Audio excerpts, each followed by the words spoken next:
हम इस वक्त बीजेपी कार्यालय के बाहर है। ये झारखंड बीजेपी का प्रदेश कार्यालय है और अब जो है रुझान नतीजों में तब्दील होता हुआ दिखाई दे रहा है।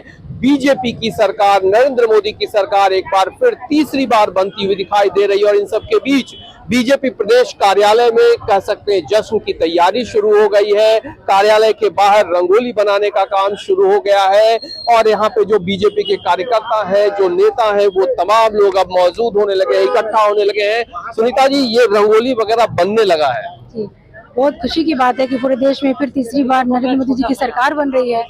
तो ये बहुत हम लोग के लिए गर्व की बात है, पूरे देशवासियों के लिए। और हम लोग झारखंड कार्यालय में यहाँ पे रह करके और भी इसको मतलब सुंदर बना रहे हैं, कार्यालय को भी।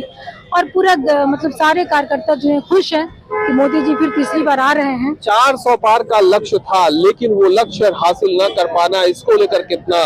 ये तो खैर समीक्षा की बात है और समीक्षा होगी बाद में, लेकिन सबसे बड़ी बात यह है कि जो हमारे विरोधी थे वो भी जिस तरह से पोलराइज्ड हुए हैं, तो वैसी स्थिति में भी हम लोग अपनी सरकार बना रहे हैं। ये पूरे भारतवासियों के लिए गर्व की बात है और ये तीसरी बार जब सरकार बन रही है तो हम फिर ये कहना चाहते हैं। देखिए, संगठन मंत्री से लेकर नेता प्रतिपक्ष भानु प्रताप शाही जी, आदित्य साहू जी, यानी बीजेपी के तमाम लोग और प्रदेश कार्यालय के बाहर रंगोली बनने लगा है, जश्न की तैयारी होने लगी है। सर, रंगोली बनने लगा है? रंगोली बनेगा, जीत रहे हैं मोदी जी, तीसरी बार देश के प्रधानमंत्री बन रहे हैं, देश आनंद में है, उत्साह में है और 2047 के विकसित भारत के लिए देश आगे बढ़ चुका है। भानु जी, 400 पार का गोल सेट था बीजेपी का, लेकिन जो आंकड़े रहे वो 400 पार तो नहीं छू पाए। लेकिन इसको लेकर कुल क्या कहेंगे, जो जश्न अब शुरू हो गया है, मनाया जाने लगा? आप देखिए, पूरे देश में जश्न मन रहा है। मोदी जी तीसरा बार आए हैं। इतना बड़ा एंटी इनकम्बेंसी होने के बाद भी इतना बड़ा समर्थन प्राप्त होना बहुत बड़ी बात है। तो आप देखिए कि आने वाला समय में एक मजबूत, स्थिर और विकासशील सरकार, जो एक सपना है देश का, उसको हम लोग देने में कामयाब होंगे। आदित्य साहू जी भी देखिए इधर हैं। आदित्य जी, अब जश्न मनने लगा है, विक्ट्री का जो साइन है वो नेता लोग अब दिखाने लगे हैं।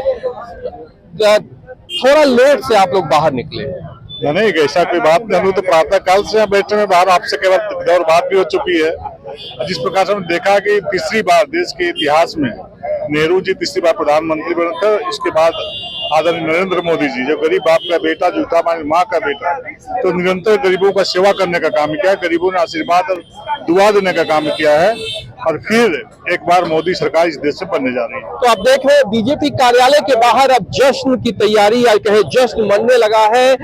एक बार फिर से नरेंद्र मोदी जी की सरकार तीसरी बार बनती हुई दिखाई दे रही है। क्या कहेंगे शिवपूजन जी, जश्न और रंगोली वगैरह बनने लगा, थोड़ा टाइम लगा इस सबको मैनेज करने में? नहीं, कोई टाइम नहीं लगा है। स्वाभाविक प्रक्रिया है, जब परिणाम अंतिम चरण में पहुंचने लगते हैं तब जाकर के ये सब आयोजित होते हैं। और वो जैसे ही ये सब समय आया है, कार्यक्रम जब माने सीटें जब फाइनल हो रही हैं और मजबूत स्थिति में हम फिर सरकार बना रहे हैं, तीसरी बार मोदी सरकार, तीसरी बार सरकार बना। देखिए इधर उमेश जी दिखाइए, यहाँ पे भी कमल का फूल बनने लगा है बीजेपी कार्यालय के बाहर। जो उत्साह है अब जश्न में तब्दील होने लगा है। बीजेपी के कार्यकर्ता यहाँ पे कमल फूल से लेकर तमाम तरह के रंगोली का आयोजन किया जा रहा है। तो बीजेपी कार्यालय झारखंड, बीजेपी प्रदेश कार्यालय और प्रदेश कार्यालय के बाहर अब बीजेपी पूरी तरह से जश्न में डूब चुकी है। तीसरी बार नरेंद्र मोदी की सरकार और इसको लेकर बीजेपी के कार्यकर्ता उत्साहित हैं। अपने सहयोगी वीडियो जर्नलिस्ट उमेश के साथ कुमार चंदन, रांची।